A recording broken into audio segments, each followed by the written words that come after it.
He goes, fear. He goes, I'm scared to death. I'm like, what? Like this guy that looks like like when you watch him pitch, he doesn't look scared. It's like he's the coolest guy in the world. Like if you're opposing team, you just want to knock him out. He goes, but I took the fear and used it as motivation.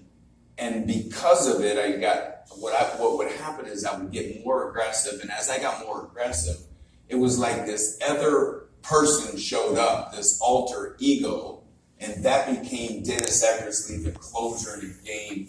And I had two thoughts. Number one, it was like, first thought was like, oh my God, this guy's going to come in behind me scared to death.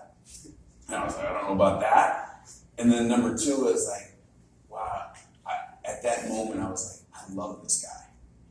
Because like in the emotion, and I was just talking about it earlier in the interview earlier in the week, it's like sometimes athletes emotionally do things because they're caught up in the emotion of a game, of a sport, and it's not always really them. They might look like, like George Bell. I remember George Bell, and George Bell was the guy that hated the media. I don't know. I don't want to say he hated them, but there was a language thing, and sometimes there was whatever. But I'll tell you something about George Bell.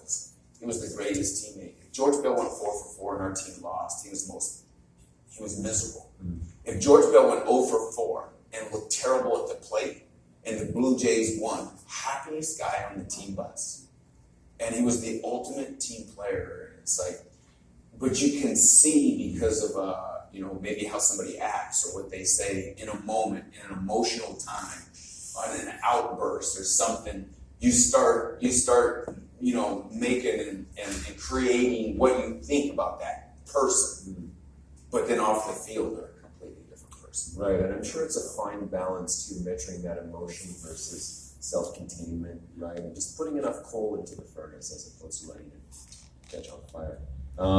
So 92, in the World Series, and you win the World Series, and it's